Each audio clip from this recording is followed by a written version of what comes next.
தந்திரங்கள் அங்கே வேலை செய்கிறது. Even if Job was there in the presence of God, the Satan's things also is planning to do something.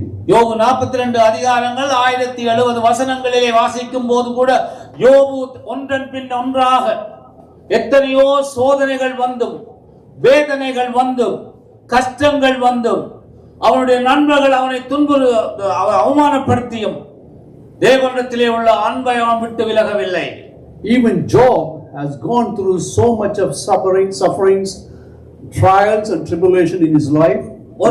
It's stated in the 42 chapters in Job, he had never forsaken Christ or the Lord. அங்கேயும் அந்த ஒன்று பேதுரு 3ஆம் அதிகாரம் 9ஆம் வசனம் வேலை செய்கிறது. Even the verse on the 1 Peter chapter 3 is relevant to that. அவருடைய நண்பர்கள் அவனை தவறாக சொல்லும்போது கூட, even the friends are hating him. நீங்கள் யோபு 42ஆம் அதிகாரம் வாசித்து பார்த்தீங்கன்னா யோபு தன் நண்பர்களுக்காக ஜெபித்தபோது என்று இருக்கிறது. If the chapter 42 Job says Job was praying for his friends too.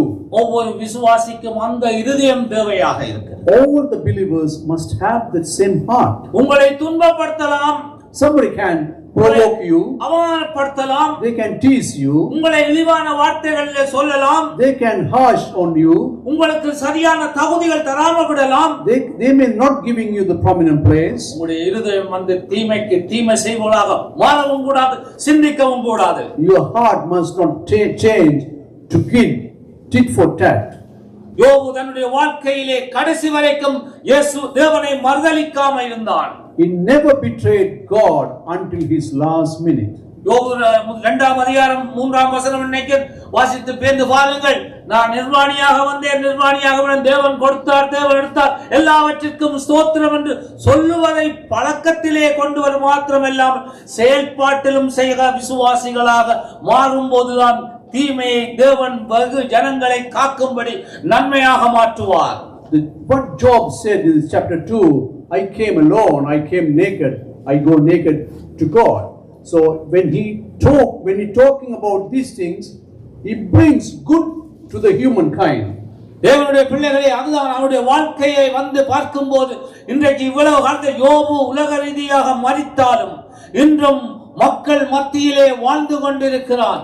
Even Job died physically, he is living among Christians. வெகு ஜனங்களுக்கு காக்கும்படியாக so many people are being blessed with these verses in the Bible. தேவனுடைய வல்லமையை சொல்லும்படியாக we know the power of God. நீங்கள் கர்த்தர் உங்களுடைய நண்பனுக்காக ஜெபித்தால் இரட்டத்தனையான ஆசீர்வாதங்கள் கிடைக்கும் என்பதற்காக. If you pray for your friend, you get multiple fold of benefits or beneficiary from God. அவனுக்கு வந்த தீமையை தேவன் நன்மையாக மாற்றினார். The blessings came plenty to him and it came to good to everybody. இரட்டத்தனையாக ஆசீர்வதித்தார். Twofold of blessings he got. இன்றைக்கும் அவன் உயிரோடு இருக்கிறான் மக்கள் மத்தியிலே. He is living among people who believe the Bible. அவன் உயிரோடு இருக்கிறான் ஆவிக்குரிய வளர்ச்சியிலே. So he is living in the spiritual life in many Christians' life. அதுதான் தேவன் தீமையை தீமையாக மாற்றாமல் வெகு ஜனங்களை காக்கும்படி நன்மையாக மாற்றுவார். The God doesn't put bad to bad, but he will turn the bad to good for the whole mankind. ஏனென்றால் தேவன் அன்புள்ள தேவன். Because the Lord is so loving to us. தேவன் ஒரு வல்லமை உள்ள தேவன். He is a very powerful God. அவர் நித்திய பிதா. He is a righteous and everlasting God. அவர் சமாதான பிரபு. He is a King of peace. அதனாலே நான் எங்களுடைய தேவன் வல்லமை உள்ள தேவனாக தீமையை அவர் அதிக வெகு ஜனங்களுக்கு உயிரோடு வைக்கும்படியாக நன்மையாக மாற்றுவார். That's how the God is changing the bad things for the good for the mankind to survive. அந்த உயிரோடு என்று சொன்னபோது நீங்க நினைக்கலாம் உயிரோடு இல்ல, ஆவிக்குரிய உற்சாகத்தை கொடுப்பதற்காக. It's not the real life, it's spiritual beginning or spiritual wealthy. ஆவியிலே மரித்து போனவர்களை உற்சாகமாக மாற்றும்படியாக. People have died in their spirit, you can wake them up. சோர்ந்து போனவர்களுக்கு பலம் கொடுக்கும்படியாக. The people are tired, you can make them up. தேவன் அற்புதமான காரியங்களை செய்வார். The God can do miracles in their life too. இரண்டாவதாக, secondly, தேவ சமூகத்திலே வந்து if you come into the presence of God, தேவ சமூகத்திலே வந்து தனக்கு ஜெபிப்பதற்காக வந்தவரை, the person who has come to pray in the presence of God, அங்கே அவமானப்படுத்தப்படும் போது கூட he was cheated and he was harsh there. வாசியுங்கள் 1 சாமுவேல் 1 அதிகாரம் 5, 6, 7 வாசிக்கும்படியாக கேட்டுக்கொள்கிறேன். 1 Samuel chapter 1, 5, 6, 7 verses. அன்னாளை சிநேகித்தபடியினால் அவளுக்கு இரட்டிப்பான பங்கு கொடுப்பான். கர்த்தரோ அவள் கற்பத்தை அடைத்திருந்தார். கர்த்தர் அவள் கற்பத்தை அடைத்தபடியினால் அவருடைய சக்களத்தை அவளை துக்கப்படுத்தும்படியாக அவளை மிகவும் விசனப்படுத்துவாள். அவள் கர்த்தருடைய ஆலயத்துக்கு போகும் சமயத்தில் அவன் வருஷந்தோறும் அந்த பிரகாரமாய் செய்வாள். இவள் அவனை மனமடிவாக்குவாள். அப்பொழுது அவள் சாப்பிடாமல் அழுது கொண்டிருப்பாள். அவள் புருஷனாகி எல்கானா அவளை பார்த்து, அன்னாளே ஏன் அழுகிறாய்? ஏன் சாப்பிடாதிருக்கிறாய்? ஏன் சஞ்சலப்படுகிறாய்? 10 குமாரனை பார்க்கிலும் நான் உனக்கு அதிகம் அல்லவா என்றான். ஆமென். Thank you sister. Thank you. அன்பானவர்களே, பாருங்கள், அவள் தனக்கு பிள்ளை இல்லை என்ற கவலையிலே தான் ஆலயத்துக்கு வருகிறாள். Hannah is coming to the temple because she has no children. ஆடம்பரத்துக்காக வரவில்லை. தேவனுக்கு முன்பாக பலிகளை செலுத்தி தனக்குள்ள மலடி என்கின்ற பெயரை மாற்றுவதற்காக அவள் அந்த தியானத்தோடு வருகிறாள். She is being labeled as a barren woman, so she comes to the presence of God. அவளுடைய சிந்தனையில் to give God. அவளுடைய சிந்தனையிலோ செயல்பாட்டிலோ வேறு எதுவுமே அவளுக்கு இருந்ததில்லை.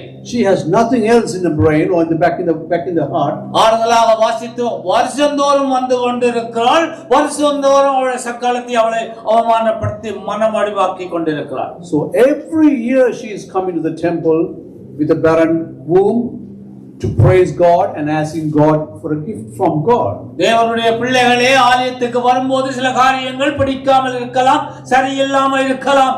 ஆனால் நீங்கள் வருவது நாங்கள் வருவதும் தேவனை தரிசிக்க என்ற ஒரு சிந்தனை எங்களுக்குள்ளே இருக்க வேண்டும்.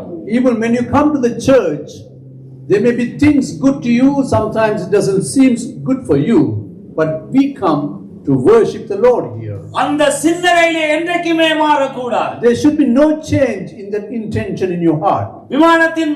விமானி வந்து எப்பொழுதுமே அவனுக்கு கொடுத்த பாதையிலே தான் போக வேண்டி இருக்கிறது. The pilot has to fly this flight on the same route it was given to him. அன்றைக்கு நீங்க பார்த்தீங்கன்னா வாஷிங்டன்ல அந்த விமான அந்த பைலட் வந்து தான் சொன்னபடி தான் செய்தானே, எல்லாமே முன்னே ஹெலிகாப்டரை அவன் பார்த்து கூட நிப்பாட்டவில்லை. The pilot was given the instruction from the tower to go on the mission, so he went in that way, but he never changed his directions. எனக்கு இந்த விமானத்தில் பைலட் ரூமிலே பல தடவை போயிருக்கிறேன். I had gone into the pilot's room so many times. அது சாதாரண எங்களுடைய car மாதிரி அல்ல. It's not like the car's control. 3 மைலுக்குள்ளே இருந்தால் அங்கே ஒரு ஐலண்ட் ஒரு சத்தம் ஒன்றை கொடுக்கும். Even if it is 3 miles distance, it gives an alarm noise. சில அதிகாரிகள் இருக்கிறார்கள். There were some officers there. அவர்கள் எந்த நேரத்திலே தங்களுடைய அதிகாரத்தை அவங்க பயன்படுத்துவார்கள். They will use their power and authority all the time. அந்த அப்படியான தேவனுடைய பிள்ளைகள் எங்களுக்கு நாங்கள் ஏன் தேவாலயத்துக்கு வருகிறோம்? Why we are coming to church? நாங்கள் தேவனை தரிசிக்க வருகிறோம். We come to see the presence of God. இன்றைக்கு அந்த சிந்தனை மாதிரி சைட்டுக்கு நாங்கள் திரும்புவோமாக இருந்தால், if we lose that sight and we look into the different direction, முதலாவதாக நாங்கள் சமாதானத்தை இழந்து விடுவோம். we lose the peace in ourselves. தேவனுடைய ஆசீர்வாதத்தை இழந்து விடுவோம். We lose the blessings from Christ, God. நீங்க ஆறுதலாக பேந்து வாசித்து பார்த்தீர்கள் என்றால், look into the Bible deeply. யோசுவாவை வாசித்து பாருங்கள். Look into the book of Joshua. மோசே சொல்லுகிறான், இடது பக்கம் சாயாதே வலது பக்கம் சாயாதே. Moses is directing Joshua not to drift on the right or drift on the left. ஒவ்வொரு விசுவாசியுடைய சிந்தனை என்ன இருக்க வேண்டும் என்றால், what every believer should have in their brain, in their thinking, நான் இன்றைக்கு போகிறேன், தேவனை துதிப்பேன், தேவனை ஆராதிப்பேன், தேவனுடைய சத்தத்தை கேட்பேன் என்று நினைக்க வேண்டும். When you come to the church, you have only one intention. I go to church, I listen to what the Lord says, I praise and worship Him. அன்னாள் போகிறாள். Hannah is going to the temple. அங்கே மனமடிவாக்கப்படுகிறாள். She is very heartbroken. அவள் தொடர்ந்து போய் கொண்டிருக்கிறாள். But still she goes every year after the year. அவள் என்ன செய்தாள் என்று எனக்கு தெரியாது. I didn't know what she does. ஆனா ஒரு நாள், but one day, தன்னுடைய இதயத்தை தேவ சமூகத்திலே ஊற்றினாள். she poured her heart in the presence of God. நான் நினைக்கிறேன் அங்கன்று தான் அவள் அதை செய்திருக்கிறாள் என்று. Maybe that incident would have been happened on that day only. தேவன் அவளுடைய இதயத்தை வாஞ்சையை நிறைவேற்றினான். The God fulfilled her desire of the heart. இதுவரை சில வேளைகளில் நானும் நீங்கள் இந்த சபைக்கு வந்திருக்கலாம். We may be coming to the church so many times. ஆலயத்துக்கு வருவது போல வந்திருக்கலாம். We may be coming just to come to the church. நாங்கள் போகும்போது மனமடிவாக போகலாம். We may be heartbroken when we leave the church and going. இன்றைக்கு தேவனுடைய வார்த்தையின்படியாக நான் சொல்லுகிறேன். I am talking on the word of God here. இந்த இருதயத்தை இன்றைக்கு இந்த சமூகத்திலே நீங்க ஊற்றி விடுங்கள். You pour your heart in this presence of God. அண்டையிலே போது அன்னால் ஒரு நாளும் அழுது கிடையாது. After that day, Hannah never cried. தேவனுடைய வார்த்தையின்படியாக நான் என்று சொல்லுகிறேன். I am talking on the faith on the Lord's word. கர்த்தர் மேல் உன் பாரத்தை வைத்து விடு. Give all the trials and tribulation, all the burden to the Lord. அவர் உன்னை ஆதரிப்பார். He will share you. நீதிமானை ஒருபோதும் தள்ளாட விட்டார். The righteous man will not be shaken. அந்த அழிய முடியாத இந்த வார்த்தையை நாங்கள் விசுவாசித்தால் We should trust this word from the Bible. நாங்கள் வெற்றியை காணும். We can see the victory in our life too. அன்னால் இருதயத்தை ஊற்றினால் Hannah poured her heart into the presence of God. அதன் பின்பு அழுததில்லை. She never cried after that. அவள் திரும்ப வந்து ஆலயத்திலே தன்னுடைய இருதயத்தை ஊற்றவில்லை. She never came back and poured her heart again to the temple. தேவன் வெற்றியான வாழ்க்கையை கொடுத்தார். The Lord gave her a victory. தீமையை அதிகம் வெகு ஜனங்கள் உயிரோடு இருக்கும் படிக்கு நன்மையாக மாற்றி சாமுவேலை அவளுக்கு கொடுத்தாள். So Hannah was blessed with the great prophet Samuel. அந்த பிள்ளையை வளர்த்து தேவனுடைய சமூகத்திலே கொண்டு கொடுத்தாள். She brought the child up and she brought him to the temple again. அந்த தீமையை தேவன் வெகு ஜனங்களை காக்கும்படியாக நன்மையாக மாற்றி சாமுவேல் அதிகமான மக்களுக்கு தீர்க்கதரிசியாக இருந்தது மாத்திரமல்ல, அவருடைய வாழ்க்கையிலே அவன் எந்த குறையும் இல்லாமல் மரித்தான். So Samuel was made a great prophet for the Israelites and he died peacefully in God's hand. அதுதான் தேவனுடைய பிள்ளைகளுடைய வாழ்க்கையிலே தீமையை தேவன் அதிக நன்மையாக மாற்றுவார். These are the bad things when God is changing to good for the believer's heart. நன்மையாக முடிய பண்ணுவார். The God will bring happy ending. சோர்வுகளை மாற்றுவார் என்ற விசுவாசம் இருக்க வேண்டும். You must have the hope that God will going to change all tiredness. மனமடிவுகளை மாற்றுவார் என்ற விசுவாசம் இருக்க வேண்டும். You must have the thoughts that heartbrokens will be meant. அது எல்லோருக்கும் பிடிக்குமோ தெரியல, ஆனா என்ன பொறுத்த மட்டிலே அந்த சக்களத்தை பெரினியாளுக்கு நாங்கள் நன்றி சொல்பவர்களாக இருக்க வேண்டும். I don't know if everybody will like it, but for me I like to say thank you to the Hannah's freed. ஏனென்றால் அவள் அந்த காரியத்துக்கு அவளை தேவன் உடந்தையாக பயன்படுத்தினார். Because God has used that woman for that instant. அப்படி இல்லாதவென்றால் தேவன் ஒரு பிள்ளையை கொடுத்திருப்பார். Otherwise God had given a child to her. நீங்க பேந்து போய் அவளுக்கு 5 பிள்ளைகள் நினைக்க 6வது பிள்ளையாக சாமுவேல் இருந்திருப்பார். So she can have another 5 children. She had 5 children. So Samuel may be the 6th one. ஒரு பெரிய தீர்க்கதரிசியாக அவளுக்கு மகன் கிடைத்திருக்க மாட்டான். So she won't be getting a big prophet Samuel as her son. வேதத்திலே பல தடவை சொல்லுகிறார்கள். So many times is written in the Bible. உங்களை நிந்திக்கிறவர்களுக்காக ஜெபம் பண்ணுங்க. The people who curse you, please pray for them. அதற்காக நன்றி செலுத்துங்கள். Say thank you to Lord. பல காரியங்களுக்காக தேவன் எங்களை நிந்திக்கிறவர்களுக்காக, எங்களை கொடுமைப்படுத்துவதற்காக, எங்களை மனமடிக்காக நாங்கள் ஜெபம் பண்ண வேண்டியதாக இருக்கிறோம். We have to pray for the people who are teasing us, breaking our hearts, or making bad feelings. We have to pray for them and make God happy about it. நிச்சயமாக தேவன் அந்த வார்த்தையை நிறைவேற்றுவார். The God will fulfill promises. மூன்றாவதாக Third, Joseph. அந்த யோசேப்பை பற்றி நாங்கள் தியானிக்க போகிறோம். We want to explain about Joseph. யோசேப்பு வந்து ஆலயத்துக்கு சென்றானே என்று எனக்கு தெரியாது. But never written Joseph has gone to the church or a temple. ஆனால் அவன் தேவனோடு சஞ்சரித்தான், தேவனோடு ஐக்கியமாக இருந்தான். But he was a man walking with God. தேவன் ஒரு வல்லமை உள்ள தேவனை அவன் விசுவாசித்தான். He believed a powerful God. பாருங்கள், அவனுடைய 12 பேர்களை அவன் பார்க்கும்போது, he has 12 siblings in his family. அவன் பிறக்கும் போதே அவன் தாய்க்கு நிந்தையை நீக்கினவன் என்ற ஒரு பெயரை கொடுத்தான். When he was born, he brought brightness to the mother. வேதத்திலே ஒரு முக்கியமான காரியம் இருக்கிறது. A beautiful thing in the Bible. சில காரியங்களை சொல்லும்போது ஆழமாக தியானித்தால் அது பலனுள்ளதாக இருக்கும். If you deep thinking about some things mentioned in the Bible, it will make you more happy and make you more generous about the God's knowledge. ஆதியாகமம் 30ஆம் அதிகாரம் 23ஐயும் 24ஐயும் வாசிக்கும்படியாக அன்போடு கேட்டுக்கொள்கிறேன். Genesis chapter 30 verse 23 and 24. அவள் கர்ப்பவதியாகி ஒரு குமாரனை பெற்று தேவன் என் நிந்தையை நீக்கிவிட்டார் என்றும் இன்னும் ஒரு குமாரனை கர்த்தர் எனக்கு தருவார் என்று சொல்லி அவனுக்கு யோசேப்பு என்று பெயரிட்டாள். நிந்தையை நீக்கினவன், the man who was taken troubles. பிறக்கும் போதே ஒரு நல்ல ஆரம்பம் நல்லாக இருந்தது. It brings a good starting. யோசேப்பு தன் தகப்பனுக்கு அருமையாக இருந்தார். Please, I just want to remind you. Switch off the telephone. Please switch off the phones. I can't be telling this over and over again. திரும்ப சொல்லிக் கொண்டிருக்க முடியாது.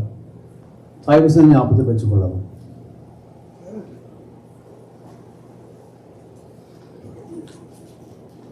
யோசேப்பு பிறக்கும் போதே நிந்தையை மாத்திரமல்லாமல் தேவனுடைய அன்பிலே வளர்ந்தான். He brought good to the parents, the mother, and he grew up in Christ, in God. ஒரு தகப்பனுக்கு நல்ல ஒரு பிள்ளையாக இருந்தான். He was a good son to the father. ஆனால் அவனுடைய ஒரு தவறு ஒன்று இருந்தது, அவனுடைய அறியாமை என்று நான் நினைக்கிறேன். He may be not knowing, but he has something did wrong. அவன் தன்னுடைய சவுலோ என்று அங்கே நடக்கும் காரியங்களை அப்பாவுக்கு சொல்லி கொண்டு வந்தான். He stays with the siblings and the brothers, and he comes and go and tell the dad what they are talking or what they are doing about it. ஆனாலும் அது அறியாமை என்று நான் நினைக்கிறேன். We can be say that it is foolishness. அடுத்ததாக தேவனோடு அவன் ஐக்கியமாக இருந்ததனாலே தான் தரிசனங்களை கண்டான். He was so close to God, so he has so much of visions from God. இதை பற்றி நான் கொஞ்சம் புரிய வைக்கிறேன் பின்பாக. I won't explain little later. வாசிங்கள் ஆதியாகமம் 37ஆம் அதிகாரம் 7-8 வசனங்களை. Genesis chapter 7, 37, 7 and 8. நாம் வயலிலே அறுத்த அரிகளை கட்டிக் கொண்டிருந்தோம். அப்பொழுது என்னுடைய அரிக்கட்டு நிமிர்ந்தது. உங்கள் அரிக்கட்டுகள் என் அரிக்கட்டை சுற்றி வணங்கி நின்றது என்றான். அப்பொழுது அவன் சகோதரர் அவனை பார்த்து, நீ எங்கள் மேல் கிரைத்தனம் பண்ணுவாயோ, நீ எங்களை ஆளப் போகிறாயோ என்று சொல்லி அவனை அவன் சொப்பனங்களின் நிமித்தமும் அவன் வார்த்தைகளின் நிமித்தமும் இன்னும் அதிகமாய் பகைத்தார்கள். அவன் தரிசனங்களை காண்கிறான் என்றால் அவன் தேவனோடு மிகவும் ஐக்கியமாக இருக்கிறான் என்று அர்த்தம். He is seeing so much visions from God, that means he is so close to God. தேவனோடு கூட இருக்கா. தேவன் தன்னுடைய திட்டங்களை அவனுக்கு சொல்லுகிறார். The God is providing his what's plans for him for the country. அடிக்கடி சொல்லும் ஒரு வசனம் எரேமியா 1ஆம் அதிகாரம் 5ஆம் வசனம், தாயின் கருவில் உருவாகும் முன்பாகவே எங்களை தெரிந்து கொண்ட தேவன் யோசேப்பையும் தெரிந்து கொண்டார் என்பதை செயல்பாட்டிலே காணக்கூடியதாக இருக்கிறது. You can read the Jeremiah book also, but before we formed in the mother's womb, God has known us and he has a plan for us each and everyone. அவருடைய எதிர்கால வாழ்க்கையை தேவன் அவனுக்கு சொல்லி இருந்தார். The God has given the plan, the future plans for his life.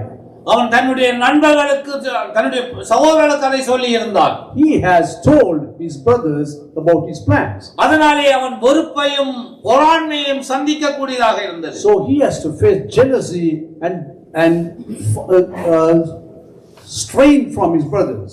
ஒருவேளையிலே சகோதரர்களாக இருந்தவர்கள் உங்களுக்கு தீமை செய்ய வேண்டும் என்று நினைத்து, அன்புக்குரியவர்கள் தீமை செய்ய வேண்டும் என்று நினைத்தால், அவர்கள் உங்களுக்கு எந்த காரியத்தை பாவமாக செய்தாலும் யோசேப்பு எந்த விதமான வாக்குவாதமும் படவில்லை என்பதை நாம் அறிந்திருக்க வேண்டும்.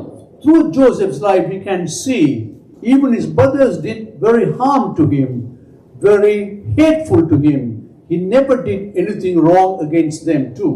அந்த சகோதரர்களுக்குள்ளே அங்கே ஒரு போட்டி, ஒரு பிரிவினை ஒன்று. ஒருவன் சொல்வான் கொலை செய்யும்படியாக, one brother said kill Joseph, ஒருவன் சொல்வான் குழியிலே போடும்படியாக, other said put him in the pit, ஒருவன் சொல்வான் விட்டு விடுவோம் என்றுக்கா, other said we sell him to the traders there. அப்படியாக மூன்று விதமான சிந்தனை உள்ள சகோதரர்கள் அவன் வந்திருக்கிறான். So he has three different thinking type of brothers among them. இப்படி நடந்து ஒரு நேரம் கூட அவன் வந்து தனக்காக வாதாடுகளை அவருடைய கெஞ்சவில்லை. He never go and beg or he never go and argued with his brothers. அவன் தேவன் எனக்கு கொடுத்த தரிசனம் நிறைவேறும் என்று அசையாத ஒரு நம்பிக்கையோடு வாழ்ந்து கொண்டு வந்திருந்தான். He has a strong faith in God that what God has given in visions, the God will fulfill. அது மாத்திரமல்லாமல் not only that, திரும்பவும் வந்து போத்திபாவோட மனைவி அவனை குற்றம் செய்யாத குற்றத்துக்கு தண்டனை அனுபவிக்கிறான். The 45 wife was trying to find fault on him which he has never committed. அங்கே சிறையிலே தள்ளப்படுகிறான். He was put in the prison. அங்கே தரிசனம் கண்டவர்களுக்கு விளக்கம் கொடுத்தானே அல்லாமல் he interpreted the vision what the other person had. என்னுடைய பைபிளிலே அவன் அதற்கு பின்பாக எந்த தரிசனத்தை யாரோடும் பகிர்ந்தது கிடையாது. After that he never shared any vision with anybody. ஏனென்றால் why? சில வேளைகளிலே தேவனுடைய சத்தம், தேவனுடைய திட்டம், தேவனுடைய தரிசனங்கள் என்ற விவரங்களை எல்லாருக்கும் சொல்லக்கூடாது. Sometimes we may have to hold in our heart what God has given to you as visions. யாருக்கு சொல்ல வேண்டும், எப்போ சொல்ல வேண்டும், எப்படி சொல்ல வேண்டும் என்று தேவனுடைய வழிநடத்தல் இல்லாமல் எல்லாருக்கும் சொன்னதினாலே தான் அவன் துன்பத்தை அனுபவிக்க வேண்டியதாக இருந்தது. Because he didn't know whom to hide and whom to tell. That's what he had gone through so much of suffering. இப்போது நேரம் காணாத ஆண்களாக வாசித்து பாருங்கள். 2 ராஜாக்கள் 4ஆம் அதிகாரம் 24ஆம் வசனத்திலே சூனேமியால் தன்னுடைய பிள்ளை முகந்ததினாலே எலிசாவை பார்க்க போய் கொண்டிருக்கிறாள். The Sunamia has to go and see the prophet Isaiah. அவள் தன்னுடைய வேலைக்காரன் சொல்லுவான், போக பாதையில் ஒருவரோட பேசாதே. But she told the servant not to speak to anybody on her way. ஏன்னா அவளுக்கு தெரியும் இந்த நியூஸ் பேப்பர் கம்பெனில வேலை செய்யற எல்லாருக்கும் சொல்லி கொண்டே போவாரு. Because she knows this person will talk to everybody and spread the news. திரும்ப 29ஆம் வசனத்தை வாசித்து பார்த்தீங்களா என்றால், if you read the verse 29, Elisha சொல்றார், நீ போகும்போது அந்த கோலை கொண்டே அந்த உகந்த சுகன் மேல் வை, யாரோடையும் பேசக்கூடாது. The prophet said, take the stick and put it on the dead body, don't talk to anybody. இது எங்களுக்கு ஒரு பாடமாக இருக்கும். This is a good lesson for all of us. நெகேமியாவை வாசித்து பார்த்தீங்கன்னா நெகேமியா அப்படித்தான் செய்கிறான். Even Nehemiah, you can read in the Bible, this is what he does. தேவனுடைய சித்தம், தேவனுடைய திட்டம், தேவனுடைய தரிசனம் யாருக்கு எப்போ எப்படி சொல்ல வேண்டும் என்ற நேரம் வரும்போது தான் சொல்ல வேண்டும். You must tell when the time is ripe and when the Lord is permitted, then only you discuss what the Lord's plans and visions are. அன்றைக்கு யோசேப்பின் வாழ்க்கையை தேவன் மாற்றிக்கொண்டே வந்தார். But Joseph's life was gradually changing. யார் யாரெல்லாம் அவனை துன்பப்படுத்தினார்களோ, whoever had hated him or betrayed him, அவர்கள் அவனிடத்திலே வரும்படியாக, the people who hated him, they sold him to the traders, they put him in the pit, they all make him to come back to him. பாருங்கள் தேவன் எப்படி தரிசனங்கள் நிறைவேற கொண்டு வந்தார். See how God has fulfilled his visions. அன்றைக்கு அந்த அரிக்கட்டுகள் தலை குனிந்ததை இன்றைக்கு நிறைவேற்றினார். The leaves which were standing up and fallen down, it has been fulfilled. அதுதான் தேவனுடைய பிள்ளைகள் நாங்கள் அறிந்திருக்க வேண்டிய காரியம். These are the things we should be knowing with very carefully. நான் அடிக்கடி சொல்ற வசனம், வானமும் பூமியும் ஒளிந்து போகும், தேவனுடைய வார்த்தைகளோ வசனங்களோ ஒரு நாளும் ஒளிந்து போகாது, அழிந்து போகாது. The world may be destroyed and gone, but the words of the Lord will remain eternally. நாம் அதிலே உறுதியாக இருக்கும்போது, we have to be steadfast in those words. தேவன் யோசேப்பின் வாழ்க்கையிலே மாற்றியது போல எங்களுடைய வாழ்க்கையிலும் மாற்றுவார். The Lord has done changes in Joseph's life. The same thing he will do in our lives too. இங்கே நீங்க பார்க்கிறீர்கள், even now you can see, அதே தீமைக்கு அவன் தீமை செய்திருக்கலாம். he can do evil for evil. ஆனா இந்த 1 பேதுரு 3ஆம் அதிகாரம் 9ஆம் வசனம் சொல்லுது, தீமைக்கு தீமை செய்ய வேண்டாம் என்று ஆசீர்வதியுங்கள் என்று கடைசி சொல்லி இருக்கிறது. So this 1 Peter chapter 3 repeatedly says, don't do evil for evil, do good for evil. இந்த வசனங்களை நாங்கள் வாசிக்கும் போது அதை சிந்தனையிலே எடுத்து அதை நாம் உறுதியாக செயல்பட்டு கொண்டு வந்தோமாக இருந்தால் நாம் ஆவியிலே பலமுள்ளவர்களாக வருவோம். If you learn this verse and put bottom in the heart and practice in our life, we will be more spiritually grown up. நாங்கள் மனிதர்கள் எழுப்ப முடியுமோ என தெரியாது. ஆனால் ஆவியிலே சோர்ந்து போய் தன் வாழ்க்கையிலே சோர்ந்து போய் இருக்கிறவர்களை நீங்க ஆவியிலே பலப்படுத்த வேத வார்த்தைகளை நீங்கள் பயன்படுத்தி அவளை உற்சாகப்படுத்தலாம். வெகு ஜனங்களை உயிரோடு வைக்கும்படியாக உங்களையும் என்னையும் தேவன் பயன்படுத்துவார். God has chosen you and me to spiritually lift people who are broken in their hearts to stand up and stay straight in their life too. தேவன் எப்படி வேலை செய்கிறார் என்று பாருங்கள். How God is working. இன்னைக்கு நான் இந்த செய்தியை சொல்றேன், அந்த சிஸ்டருக்கு தெரியவே தெரியாது. The sister doesn't know what the stories I'm going to preach today. இந்த வசனம் இதிலே வருமென்று எனக்கும் தெரியாது. I don't know whether the Bible reads from the same passage which I am quoting today. நான் எல்லாரும் வாசித்தனக்க நானும் வாசித்திருந்தேன்னா அந்த வசனம் நானும் மறந்திருப்பேன். The same way all the people have read, if I have did the same thing, I would have forgotten. நான் வாசிக்கும் போது கவனமாக கேட்டுக்கொண்டிருந்தேன். I was so carefully listening what they are reading. அது என் இதயத்திலே தொட்டது. It touches my heart. இப்படித்தான் தேவன் உங்களோடு பேசுவார். This is the way the Lord speaks to us. அவன் பழிவாங்கவில்லை. He didn't find fault or revenge on them. அவர்களை நேசித்தான். He loved. அவளை ஆசீர்வதித்தான். He blessed them. அவருடைய வாழ்க்கையை மாற்றுவதற்கான காரியங்களை செய்தான். So he made all the things good for the brother's life. இரண்டாவதாக யோசேப்பு Second, Joseph is doing. ஒரு தாழ்மை உள்ளவனாக இருந்தான். He's a very humble person. Sister வாசிங்க, ஆதியாகமம் 50:19 இருக்க வாசிங்க. Genesis 50 verse 19. யோசேப்பு அவர்களை நோக்கி, பயப்படாதிருங்கள், நான் தேவனா? நீங்கள் எனக்கு தீமை செய்ய நினைத்தீர்கள். தேவனோ இப்பொழுது நடந்து வருகிறபடியே வெகு ஜனங்களை உயிரோட காக்கும்படிக்கு அதை நன்மையாக முடிய பண்ணினார். ஆமென். பாருங்கள், அவன் சொல்வான் நான் தேவனா என்று தன்னை தாழ்த்துகிறான். அவனுக்கு அந்த கர்வம் என்ற இது அங்கே இருக்கவில்லை. He humbled himself. He said, I am not God, but what he said you can read in the Bible easily. தன்னுடைய சகோதரன் மாதிரி பயன்படுத்துகிறான். He meets his brothers as his own brothers. இரண்டாவதாக அவன் பார்க்க செய்கிறான். Second thing he does, தன்னுடைய தகப்பனுக்கு செய்ய வேண்டிய காரியங்களை செய்து கொண்டு வருகிறான். he is doing what the right thing for the father. தன்னுடைய தகப்பனாரை கூப்பிட்டு அவனை போஷித்து அவரை ஆசீர்வதித்து அவர் மரித்த பின்பாக மரிக்கும் வரைக்கும் தன் தகப்பனுடைய காரியங்களை செய்து கொண்டிருக்கிறார். He called his father to his kingdom, the palace, and he kept him there and he fed him and took care of him until the day he died. ஒரு ஊழியக்காரன், வல்லமையுள்ள ஊழியக்காரன் சொன்னாரே, A powerful preacher told, தன்னுடைய தாயார் உறுதி கட்டத்திலே வரும்போது the last days of his mother, அவர் பக்கத்திலே போய் இருந்து கொண்டு he sat next to her. நான் இதுவரையில உங்களுக்கு ஏதாவது தவறு செய்தேனா, உங்களுக்கு ஏதாவது குறை விட்டேனா சொல்லுங்கள் என்று சொல்லி சொன்னார். So he asked the mother, did I fail you in any aspect of life? உலகத்திலே பெரிய ஊழியக்காரனாக இருக்கலாம். He can be a big preacher in the world. பாப்புலரா இருக்கலாம். He may be very popular among Christians. தன்னுடைய தகப்பனுக்கும் தாய்க்கும் செய்ய வேண்டிய காரியங்களை செய்ய வேண்டிய நேரத்திலே செய்ய வேண்டிய முறைப்படி செய்தால்தான் அது நிச்சயமான ஒரு ஆசீர்வாதமாக இருக்கும். But he knows he has to take care of the elderly parents until their deathbed. So that will be a real blessings to him. ஆதியாகமம் 50 நீங்க வாசித்து பார்த்தா அதெல்லாம் அழகாக எழுதப்பட்டிருக்கிறது. Chapter 50 Genesis is very clearly stated about it. அவன் தன் தகப்பனை மாத்திரம் செய்ததல்ல, not only his father, அவன் 110 வருடங்களாக உயிரோடு இருந்து he lived for 110 years. தன்னுடைய சகோதரனை செய்ய வேண்டிய காரியங்களை எல்லாம் செய்து he did everything in favor of their siblings. அந்த தேசத்தில் உள்ள மக்களை நீதியாக நடத்தி he take the people into righteous way of living.